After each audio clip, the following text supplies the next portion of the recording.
하나님의 말씀은 히브리서 13장 7절에서 17절입니다.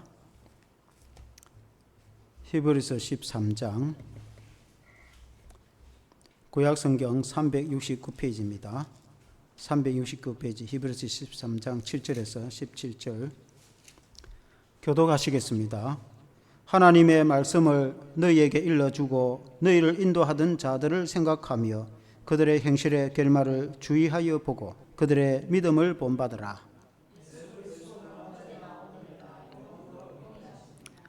여러 가지 다른 교훈에 끌리지 말라. 마음은 은혜로서 굳게 함이 아름답고 음식으로서 할 것이 아니니 음식으로 말미암아 행하는 자는 유익을 얻지 못하였느니라.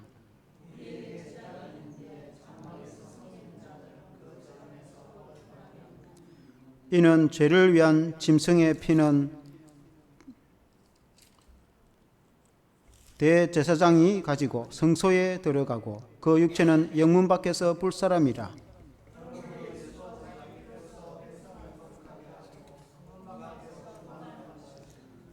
그런즉 우리도 그의 치욕을 짊어지고 영문 밖으로 그에게 나아가자.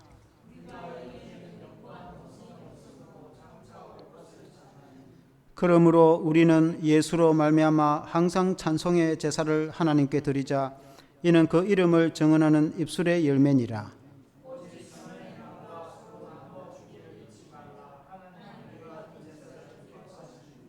같이 읽겠습니다. 너희를 인도하는 자들에게 순종하고 복종하라. 그들은 너희 영혼을 위하여 경성하기를 자신들이 청산할 자 같이 하느니라. 그들로 하여금 즐거움으로 이것을 하게 하고 근심으로 하게 하지 말라. 그렇지 않으면 너희에게 유익이 없느니라. 아멘. 할렐루야. 예수님은 영원히 동일하시다 라는 제목으로 말씀을 드리겠습니다. 우리 예수님은 어제나 오늘이나 영원토록 동일하시다 그렇게 말씀합니다. 히브리서 13장 8절 말씀 아주 참 중요한 구절이죠. 같이 한번 읽어보겠습니다. 시작. 예수 그리스도는 어제나 오늘이나 영원토록 동일하시니라. 우리 예수님은 성자 하나님으로서 사실 영원히 변하지 않는 분이시죠. 그래서 지금도 살아계신 분이신 줄로 믿습니다. 요한계시록 1장 8절에도 보면 주 하나님이 이르시되 나는 알파와 오메가라. 이제도 있고 전에도 있었고 장차 올 자요 전능한 자라 하시더라. 주 하나님은 알파와 오메가고 이전에도 있었고 지금도 있고 장차 올 자다. 이 삼위 하나님에 대해서 말씀하는 게 아니겠습니까? 하나님은 알파와 오메가가 되신다 라고 이렇게 이제 말씀하고 있는데, 또 요한계시록 22장 13절에 보면 나는 알파와 오메가요 처음과 마지막이요 시작과 마침이라. 이는 예수님이 하신 말씀입니다. 나 예수는 하고 이렇게 이제 그 말씀이 연장이 되거든요. 그래서 예수님은 나는 알파와 오메가고 처음이요 나중이고 시작과 마침이다. 그래서 예수님의 그 하나님 되심에 대해서 말씀하는 거 아니겠습니까? 그래서 예수님은 영원토록 동일하시다. 우리 예수님은 지금도 살아계시고 또 장차 오실 분이고 영원히 계신 분이시다. 이것이 굉장히 중요하죠. 우리가 믿는 예수님이 그렇다는 것이죠. 그래서 그 예수님을 믿고 따르는 것이 이제 중요하다라고 이제 말씀을 하고 있는데, 이 히브리서 13장 말씀은 12장과 이어서 예수 믿는 그러신 예수님을 믿는 성도가 그 삶을 어떻게 살아가야 되는가라는 이제 성도의 삶의 연장의 그 말씀 아니겠습니까? 좀 더 구체적으로 우리가 은혜를 받을 때 첫째는 말씀을 가르치고 인도하는 자를 본받으라 했습니다. 한번 같이 해보겠습니다. 말씀을 가르치고 인도하는 자를 본받으라. 13장 7절에 보면은 하나님의 말씀을 너희에게 일러주고 너희를 인도하던 자들을 생각하며 그들의 행실의 결말을 주의하여 보고 그들의 믿음을 본받으라. 하나님의 말씀을 너희에게 인도해 주는 자는 목회자 혹은 전도사님, 이렇게 이제 하나님 말씀을 가르치는 자를 이제 말씀할 수도 있고, 또 물론 이제 평신도들 중에서도 말씀으로 이제 양육하는 자들도 있죠. 어쨌든 이제 말씀으로 지도하는 주의 종들을 본받으라. 그렇게 말씀하고 있습니다. 성도의 신앙에 있어서 그것이 중요하다는 것입니다. 왜 말씀을 전하는 이 주의 종들을 잘 본받으라고 말씀하고 있는가? 그들은 너희를 인도하는 자들이다. 그렇게 이제 말씀하고 있습니다. 말씀을 너희에게 전하는 자이며 또 너희를 인도하던 자, 너희를 인도하는 것은 교회의 지도자들 말하는 거 아니겠습니까? 물론 이제 우선 목회자이겠지만은 또 목사님이나 장로나 교회의 지도자들을 다 포함할 수도 있겠죠. 어쨌든 교회의 지도자들을 생각하고 그들의 행실을 결말을 주의하여 보고 그들의 믿음을 본받으라. 왜 그들의 믿음을 본받으라고 하는가? 하나님의 말씀을 가르치고 전하는 목회자나 교회의 지도자가 그 성도들에게 뭘 전해주고자 하느냐? 전해주고자 하는 것은 이어서 8절에 예수 그리스도는 어제나 오늘이나 영원토록 동일하시니라. 그 교회의 지도자나 하나님의 말씀을 전하는 자는 예수 그리스도의 교훈에 대해서 전해주고 있다. 영원히 변하지 아니하시는 예수 그리스도를 믿는 도에 대해서 말씀하고 있다. 그래서 예수님을 믿어서 어떻게 구원을 받고 예수님을 믿어서 하나님의 자녀된 성도는 어떻게 주를 따르며 그 믿음에 대해서 가르치는 자들이기 때문에 그들을 본받고 따르라. 만일에 주의 종들이나 교회 지도자가 그 믿음을 가르치지 않고 다른 것을 가르친다면 따를 필요가 없는 것이죠. 그건 절대로 따라서도 안 되고 그렇게 해야 되겠죠. 그러나 교회에서 혹은 또 목회자가 가르치고자 하는 것은 예수님을 잘 믿도록 하는 것이죠. 영원히 변하지 아니하시고 우리의 영원한 구원자가 되시는 예수 그리스도에 대해서 전해주는 것이죠. 그래서 어떻게 하면 예수님을 잘 믿고 어떻게 하면 예수 믿는 성도가 믿음과 말씀을 따라 살아가는가, 하나님을 영화롭게 하며 살아가는가, 그것을 가르쳐주는 것이, 그러니까 마땅히 말씀을 가르치고 지도하는 교회의 말씀 전한 자와 교회의 지도자를 본받고 따르라, 마땅히 따라야 된다. 이제 그런 이제 말씀이 되어지는 것입니다. 그러므로 이제 9절에 보면은 여러 가지 다른 교훈에 끌리지 말라. 마음은 은혜로서 굳게 함이 아름답고 음식으로서 할 것이 아니니 음식으로 말미암아 행하는 자는 유익을 얻지 못하였느니라. 이렇게 했습니다. 그래서 여러 가지 다른 교훈에 끌리지 마라. 이 다른 교훈이라는 것은 그 원어의 의미가 이방인의 교훈이라는 뜻입니다. 그러니까 이방인의 교훈을 따르지 말라. 오늘 말하면은 이단이라든지 아무 구원도 없는 그런 타종교의 그런 좋은 것들이 있다고 해서 타종교의 교훈을 따를 수는 없는 거 아니겠습니까? 그래서 기독교 우리 믿는 구원의 이런 도가 아닌 다른 것을 따르지 말라라는 이제 그런 의미가 됩니다. 좀 더 구체적으로 음식으로 행하는 것은 유익을 얻지 못한다. 그래서 여기 음식이라는 것은 그 구약적인 음식을 말합니다. 이스라엘 백성들이 어떤 음식을 먹고 어떤 음식을 먹지 말고 막 복잡한 그런 것들이 있습니다. 근데 물론 그게 이제 나쁜 것은 아닙니다.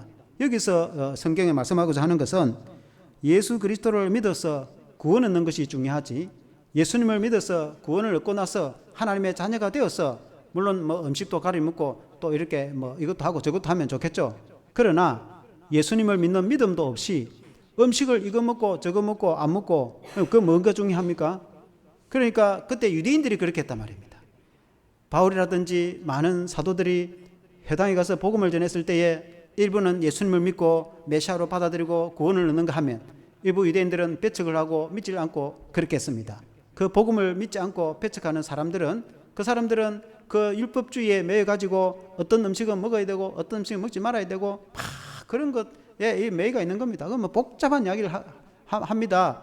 그러나 하나님의 말씀과 성경의 그 구약의 뜻도 때가 되면 메시아가 오셔서 메시아가 구원을 주시는데, 하나님의 뜻은 그 메시아를 믿음으로 구원 얻는 것이 하나님의 뜻인데 그리스도가 이미 오셨는데 예수님을 받아들이지도 않고 그 이제 먹는 걸 이야기하면 그 무슨 의미가 있습니까?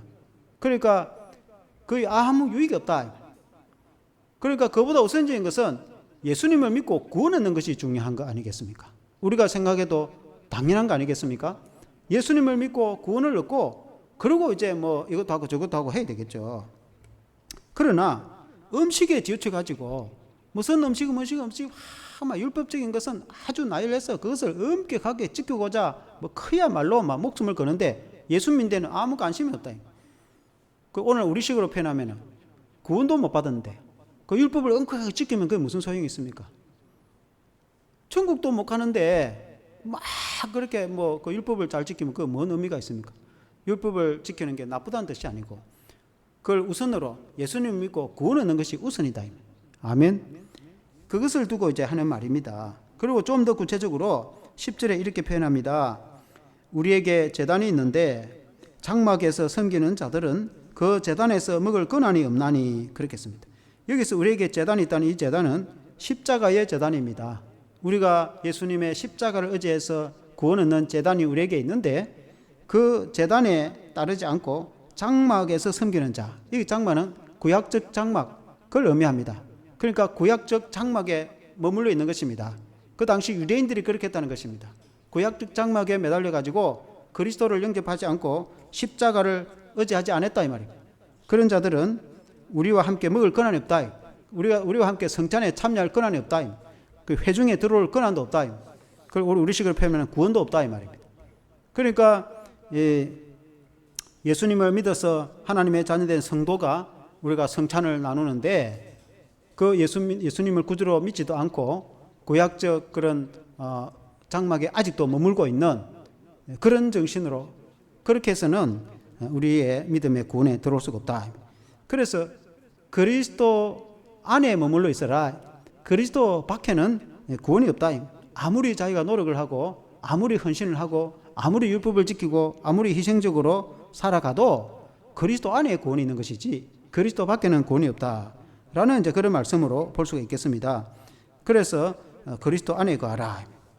그래서 이제 그때 당시에 유대교로 이스라엘 백성들이 있다가 예수님을 구주로 믿어서 기독교로 전환되는 과정에서는 아주 중요한 그런 이제 신학적인 논리라고 할 수 있습니다. 오늘날 우리들에게는 아주 당연한 일이지만은 그러나 그 시대의 입장으로 생각했을 때 다 처음에는 유대교에 머물고 있는데 예수님을 믿어야 되느냐? 그때 유대인들이 대부분이 생각하기를 예수님을 믿어도 되고 안 믿어도 되고 뭐 믿는 것은 좋으나 율법을 지켜야 구원을 받는다. 그렇게 생각했단 말입니다. 할례를 행하여야 구원을 받지 예수님을 믿고 안 믿고 그게 중요한 것이 아니고 할례를 행하지 않으면 구원도 없다라고 생각했단 말이에요. 그러나 사도 바울은 할례를 행하고 안 하고 중요한 것이 아니고 예수님을 안 믿으면 구원도 없다. 오늘 같으면 세례를 받고 안 받고 그게 중요한 것이 아니고 예수님을 믿는 것이 중요한 거죠. 물론 마땅히 세례도 받아야 되겠죠. 그러나 그보다 우선적인 것은 예수님을 믿는 것이 우선적이 된 것이죠. 그래서 예수님을 믿어서 구원을 받는 것이지 세례 받는다고 구원 받는 건 아닙니다. 내가 예수 믿어서 하나님의 자녀가 되었으니 마땅히 세례를 받는 것이지 그걸 고백으로 표현을 해서 세례를 받는 것이지 세례 받는다고 해서 구원 받는 것은 아닙니다. 그래서 우리가 믿음으로 예수 안에 머무는 것이 얼마나 중요한가, 이것을 히브리서에 말씀을 하고 있는 것입니다. 그래서 많은 신학자들이 이 히브리서가 바울이 기록한 거 아닌가. 사실 히브리서는 작자 미상입니다. 그러나 이 히브리서를 서신서를 받는 사람은 유대인들입니다. 유대인들의 그들의 갈등하고 있는 그 사람들에게 이것을 정확하게 명확하게 신앙의 지표를 말씀을 전하고 있는데 이 편지를 받는 사람들이 유대인이기 때문에 그렇죠. 그러나 이 편지를 쓴 사람은 누구인지 나타나지 않는데 바울이 그에 대해서는 아주 선이 분명하고 뚜렷하거든요. 그래서 히브리서를 바울이 기록한 거 아닌가 하는 그런 이제 성경학자도 있습니다. 그러나 대상은 유대인이다 이렇게 볼 수 있습니다. 그래서 오늘 우리가 적용한다면은 예수 안에 머무는 것이 중요하며 교회의 지도자나 목회자가 예수 그리스도를 믿는 믿음을 증거하는 자인데 그러므로 마땅히 그 말씀을 전하는 자 그 가르침을 따르라. 그 말씀을 전하는 가르침 따르지 않는다는 것은 그리스도를 따르지 않는 것과 같은 것이 되겠죠. 당연히 주의 종들은 그리스도를 증거하는데 마땅히 그의 가르침을 따라야 되는 것이죠. 만일에 주의 종이 그리스도에 대해서 가르치지 않는다면 결코 따라서는 안 되죠. 그렇게 교회의 지도자가 그리스도에 대해서 말씀하지 않는데 그건 따라갈 필요도 없고 그게 교회도 아니죠. 교회도 마땅히 교회는 그리스도를 주로 섬기는 데서 가르치는 것인 줄로 믿습니다. 그래서 어제나 오늘이나 영원토록 동일하시고 변하지 않는 그리스도에 대해서 증거하는 그 말씀을 전하는 주의 종들을 성도들은 그 가르침에 마땅히 따르고 그렇게 해야 구원의 은혜 안에 머물며 하나님의 축복을 받는 줄로 믿습니다. 두 번째는 영문 밖에 주를 따르라 그렇게 이제 말씀하고 있습니다. 한번 같이 해보겠습니다. 영문 밖에 주를 따르라. 11절에 보면은 이는 죄를 위한 짐승의 피는 대제사장이 가지고 성소에 들어가고 그 육체는 영문 밖에서 불사름이라. 구약적 이제 표현입니다. 제사를 지낼 때에 짐승의 피를 제단에 쏟고 제사함을 선포하고 그리고 이제 짐승을 불러 태우는데 그리고 이제 뭐 가죽이라든지 때로는 이제 고기나 그런 것을 문 밖에 가서 불 태우는데 이 말씀을 레위기 16장 27절에 그 말씀을 인용한 구절이라 볼 수 있습니다. 레위기 16장 27절에 보면 속죄제 수송아지와 속죄제 염소의 피를 성소에 들여다가 속죄하여선즉 그 가죽과 고기와 똥을 밖으로 내다가 불사를 것이요. 그게 이제 불사른다. 가죽과 고기를 불사른다라는 이제 의미를 이 신약적 표현으로 영문 밖에 그리스도께서 십자가의 제단에 희생을 당하셨다라고 이렇게 이제 표현을 하는 거죠. 12절에 보면은 12절에 한번 같이 읽어보겠습니다. 12절 식사 시작. 그러므로 예수도 자기 피로서 백성을 거룩하게 하려고 성문 밖에서 고난을 받으셨느니라. 우리 주님이 성문 밖에 끌려가셔서 십자가의 희생을 당하신 것은 마치 이 성전 밖에서 태움을 받은 것과 같이 주님은 영문 밖에 끌려가서 온전히 희생을 당하고 고난을 당하셨다. 그것은 우리의 구원을 위한 거 아니겠습니까? 그래서 13절에도 보면 그런즉 우리도 그의 치욕을 짊어지고 영문 밖으로 그에게 나가자. 주님이 영문 밖으로 끌려가서 마치 짐승이 태움을 당한 같이 우리 주님이 완전히 희생을 당하셔서 우리를 구원하셨는데 우리는 주님의 제자로서 영문 밖에 주님의 그 십자가를 따르자라는 그런 표현입니다. 이것을 좀 더 넓게 신학적으로 표현한다면 성막 안에 성전 안에 머물러 있을 것이 아니라 우리는 그 장막 밖에 예수 그리스도를 따라야 된다라고 이제 그런 표현도 됩니다. 그 말은 좀 더 구체적으로 구약의 율법적인 신학에 머물러 있을 것이 아니라 하나님의 보내신 아들 메시아의 그 희생을 따라서 우리도 십자가를 지고 주님을 따르라. 예수 그리스도 하나님의 아들이신 예수 그리스도를 따르는 그것이 오늘 신약의 교회 성도가 마땅히 갈 길이다. 그러므로 그 장막 안에 이제 우리가 더 이상 머물 것이 아니라 우리는 영문 밖에 가서 희생을 당하신 주님을 본받아서 우리에게 주신 십자가를 지고 주님을 따르는 것이 우리의 신약의 교회가 갈 길이다. 그런 의미가 되는 것입니다. 그래서 신약 교회에 대해서 이렇게 신학적으로 좀 해석을 하고 있습니다. 우리 주님은 영문 밖에 끌려가 짐승이 태움을 당한 것처럼 십자가에서 완전히 희생을 당하셨는데 우리는 우리에게 준 십자가를 지고 주님을 따르자. 왜 그렇게 되느냐? 14절에 보면 한번 같이 읽어보겠습니다. 14절에 시작. 우리가 여기에는 영광 도성이 없으므로 장차 올 것을 찾나니. 우리의 영광 도성은 하늘나라 하나님의 나라이다. 우리가 이 땅의 것은 모든 것을 걸고 이 땅에 우리의 모든 희망과 소망을 걸고 살면 안 된다. 물론 그렇다고 해서 이 땅의 삶을 그리스도인이 아무데나 살아서 되는 것은 아니지만은 우리가 의미 있고 가치 있게 살아야 되겠지만은 그러나 우리의 소망은 하늘나라에 있는 것이지 영광 하나님의 나라에 있는 것이지 우리가 이 땅에 그 모든 것을 우리가 두어서는 안 된다. 이 땅에 모든 것을 정착을 두고 뜻을 두고 그렇게 할 필요는 없는 것입니다. 우리가 다 언젠가는 다 하나님의 나라 하나님께 가게 되는데 그 영원히 변하지 않는 영원한 도성에 가야 될 것이기 때문에 이 땅의 장막에 너무 미련을 갖지 말라. 그 율법적인 의미도 되고 그리고 구약의 율법에 머물러 있지 말라는 그런 의미도 되고 그리고 이 땅에 우리가 연연하지 마라 그런 의미도 되고 그럼 우리는 그리스도를 따라서 우리는 하늘나라 하나님의 나라에 소망을 두고 살아가는 것이 중요하다. 그것이 이제 신약교회 성도들의 본분이다. 그런 의미가 되는 것입니다. 그래서 이제 15절에 보면은 15절 한번 같이 읽어보겠습니다. 시작. 그러므로 우리는 예수로 말미암아 항상 찬송의 제사를 하나님께 드리자. 이는 그 이름을 증언하는 입술의 열매니라. 예수 그리스도를 통해서 하나님 아버지께 찬송을 드리자. 이것이 우리의 마땅히 할 일이다. 예수 그리스도로 말미암아 우리가 하나님께 영광을 드리자. 그것이 우리의 마땅히 할 일이다. 그것이 구원의 길이요. 그것이 우리의 예배이다. 그래서 우리가 신약의 성도의 예배는 예수 그리스도 안에서 하나님 아버지께 찬미의 제사를 드리는 것이 우리의 진정한 예배이다. 아멘. 오늘날 주의 종들이 가르치는 것은 그것을 가르치는 것이다.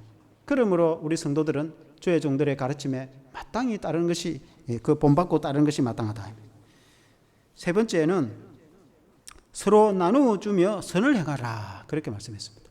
한번 같이 해보겠습니다. 서로 나누어 주며 선을 행하라. 우리의 이제 그 찬미의 제사가 중요한데 나아가서 성도는 삶이 예배가 되어야 되진다. 그 예배적인 삶, 그것은 세상에 빛이 되고 선행을 행하라는 그런 의미가 되지 않겠습니까?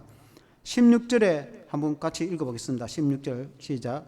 오직 선을 행함과 서로 나누어 주기를 잊지 말라. 하나님은 이 같은 제사를 기뻐하시느니라. 그러니까 이제 오직 선을 행하라. 서로 나누어 주기를 잊지 마라. 지금 이제 이 히브리서 13장은 쭉 성도의 생활에 대해서 말씀하고 있거든요. 예수 그리스도를 구주로 믿는 성도는, 예수님을 따르는 성도는 이런 삶을 살아야 된다. 그 성도의 신앙과 생활에 대해서 말씀하고 있는 것입니다. 그래서 그 성도의 생활 중에서 한 가지 잊지 말아야 되는 것은 선행을 행함과 나누어 주기를 잊지 말라는 것이, 그게 예배가 된다. 그런 이제 의미인 것입니다. 여기서 이제 나누어 준다는 것은 코이노니아의 의미가 됩니다. 코이노니아라는 것은 원래 성도의 교제를 의미하는 거 아니겠습니까? 그래서 성도가 성도 안에서, 교회 안에서 부자가 있고 가난한 사람이 있다 이 말입니다. 그래서 아주 가난한 사람이 있으면은 부자들이 헌금을 좀 해서 가난한 사람을 좀 도와주고, 우리가 여러 가지 교제가 있지만은 그런 차원의 교제를 두고 하는 말인 것입니다. 교회에서 어떤 사람은 너무 힘들어하는데 아무도 도와주지 않으면은 그 어떻게 코이노니아가 될 수 있겠습니까? 물론 우리가 모든 삶을 다 책임질 수 있는 것은 아닌데, 가난한 사람은 어떻게 그 국가도 다 해주지 못하는데 어떻게 해주겠습니까? 가난한 사람들 늘 있다고 주님 말씀하셨습니다. 그러나 특히 교회 안에서는 우리가 정성으로 할 수 있는 만큼 이렇게 좀, 그래서 구제헌금 하는 거 아니겠습니까? 그래서 서로 좀 도와주는 거 아니겠습니까? 좀 여력이 있는 사람은 헌금을 좀 많이 하고, 그래서 힘든 사람은 좀 도와주고 그렇게 하거든요. 그와 같이 이 교회는 코이노니아가 되어야 되는데, 그 교회 안에 머무는 것이 아니라 교회 밖에까지, 그것은 이웃에, 하나님은 모든 세계의 하나님이시기 때문에 교회 안에서 모든 걸 다 하고 그럼 세상 사람들이 흔히 하는 말이 자기들끼리 기독교인들은 다 해먹고 이렇게 생각하잖아요. 그러나 교회가 마땅히 교회가 우선이고, 그러나 우리 이제 신약의 교회 성도는 교회를 벗어나서 이웃과 함께, 왜냐하면 하나님은 모든 세계의 하나님이시기 때문에 이웃에 정말 가난하고 힘든 사람이 있으면, 어느 날 국가적으로 예를 들자면은 뉴스를 보니까 우리나라 대통령이 폴란드에 방문했다가 극비에 우크라이나에 방문해가지고 그 이제 젤렌스키 대통령과 회담을 하고 오지 않습니까? 그래서 전쟁 끝나고 복구에 우리가 많이 지원을 하겠다, 뭐 이런 이제 이야기를 뉴스에 본 적이 있는데, 왜냐하면 우리가 6.25 때 많은 세계의 선진국에서 우리를 도와줘가지고 폐거된 국가가 이와 같이 재건되고 발전했지 않습니까? 우리가 그런 경험이 있었기 때문에 이렇게 도와줄 그런 이제 대통령이 그 발언을 한 것 같습니다. 세계에 가난한 피해 입은 그런 나라들을 이렇게 돕는 것은 좋은 일인 것이죠. 그와 같이 사회에서도 이웃을 이렇게 돕고 그렇게 하지 않습니까? 우리나라에서는 또 그런 일도 잘 하고, 또 한국 교회는 또 그런 일을 잘 하죠. 이렇게 이제 그 코이노니아와 같이 이렇게 선행을 행하고 돕는 것이, 그것이 삶의 예배다. 그 삶에 나타나는 향기요, 그리스도의 빛이요, 그 같은 제사, 그 예배가 된다. 그렇게 하나님이 기뻐하시는 그 삶의 제사가 된다. 그렇게 성경에 말씀하겠습니다. 그래서 교회가 그런 걸 행함으로 능력이 나타난다는 것입니다. 교회는 부족하더라도 이제 그렇게 실천을 해야 된다. 이렇게 말씀하겠습니다.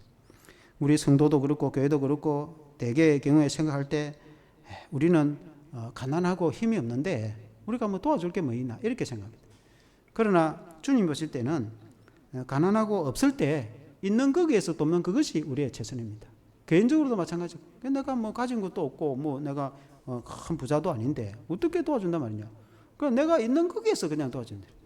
우리 교회는 개척교회가 아주 작은 교회인데 우리 교회가 뭘 할 수 있는 거예요? 우리 교회도 선교헌금하고 다 구제하고 다 한다 이 말입니다. 우리 교회는 우리 교회 안에서 할 수 있는 만큼 하는 겁니다.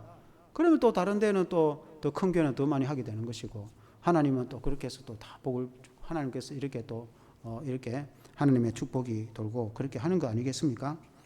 그래서 많이 가진 자는 또 많이 하면 되는 거고, 적게 가진 자는 적게 하면 되는 거고, 그 있는 대로 하는 것이지. 그러나 그런 정신이 중요하다는 것이, 그렇게 생각을 하고 그렇게 믿고 그렇게 행할 때에 하나님이 크게 능력으로 역사하시는 줄로 믿습니다. 결론적으로 너희를 인도하는 자들에게 순종하라 그렇게 이제 말씀하고 있습니다. 17절 말씀을 한번 같이 읽어보겠습니다. 17절 시작. 너희를 인도하는 자들에게 순종하고 복종하라. 그들은 너희 영혼을 위하여 경성하기를 자신들이 청산할 자인 것 같이 하느니라. 그들로 하여금 즐거움으로 이것을 행하게 하고 근심으로 하게 하지 말라. 그렇지 않으면 너희에게 유익이 없느니라. 이제 한 번 더 이제 강조를 하는 겁니다. 너희를 인도하는 자들에게 복종하고 순종하라. 지도자들에게 순종하라 하는 것입니다. 왜냐하면은 그들은 경성하여서 너희를 위해서 기도하는데, 교회 목회자나 지도자들은 얼마나 새벽마다 그리고 얼마나 기도를 합니까? 매일 잊지 않고 성도를 위해서 기도하고 또 이름을 불러가면서 기도하고 가정 형편을 따라서 기도하고 늘 기도를 한단 말입니다. 그래서 성도를 위해서 늘 깨어 기도하고 하는데 마땅히 존경하고 이제 따라야 되는 것이죠. 그런데 경성하기를, 이 말은 깨어서 기도도 한다 이 말이죠. 자신들의 청산을 짜인 것 같이 한다. 청산을 한다 이 말. 이 말은 성도의 허물을 마치 자신의 허물인 양 그렇게 생각을 하고 기도를 한다 그 말입니다. 성도들이 좀 부족하고 그렇게 할 때는 다 내가 부족해서 그런 것 같다 이렇게 생각을 하고 그 대신 위하여 기도를 한다 말입니다. 성도들을 위해서 다 기도할 때 그렇게 자신의 일처럼 생각하고 교회의 지도자들이 그렇게 기도한다. 마치 아비가 자식을 생각하면 그렇지 않습니까? 자식이 잘났든 못났든 부모는 늘 그렇게 이제 생각을 하듯이 마치 교회의 지도자도 그와 같은 거 아니겠습니까? 교회의 리더는 다 그렇지 않겠습니까? 그래서 마치 자신이 청산해야 될 것 같이 자기 일도 아닌데 성도들의 일인데도 불구하고 자신의 일처럼 자신이 청산해야 될 것처럼 생각을 하고 그렇게 기도를 하고 그렇게 한단 말이죠. 그러니까 주의 종들이나 목회자들이나 교회 지도자들이 주를 위해서 주의 일을 할 때 기쁨으로 하도록 그렇게 이제 섬기고 함께 따라야 된다. 근심으로 하게 하지 말라. 늘 근심거리가 되면 안 되겠죠. 성도가 늘 근심거리가 되어서 또 염려가 되고 걱정이 되고 또 늘 문제가 생기고 그렇게 하면은 얼마나 부담스럽고 또 그렇고 또 이렇게 힘들겠습니까? 그러나 최선을 다해서 협력을 하고 최선을 다해서 기도하고 그렇게 하면은 비록 힘들고 어려운 환경이지만은 다 기쁨으로 즐거움으로 감당하게 되면 모두에게 이제 유익이 된다. 그게 하나님의 뜻이다. 그래서 이것이 중요하기 때문에 앞에도 했는데 그때 또 강조를 한 거예요. 강조를 했다는 것은 그만큼 중요한 게 아니겠습니까? 그래서 우리가 주의 종들과 지도자들에게 순종하고 기쁨으로 감당할 수 있도록 협력하여 선을 이루어야 되는 줄로 믿습니다. 그래서 우리의 성도의 삶이 오늘 이제 성도의 삶에 대해서 몇 가지 이제 말씀을 이렇게 쭉 했죠. 그 말씀은 주의 종들이나 또 교회 지도자들 리더는 예수 그리스도를 본받는 자들이 있죠.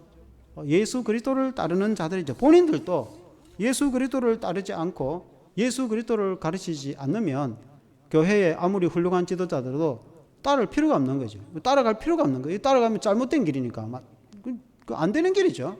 그러나 교회의 지도자들은 마땅히 예수님을 따르고 예수님의 도를 가르치는 거죠.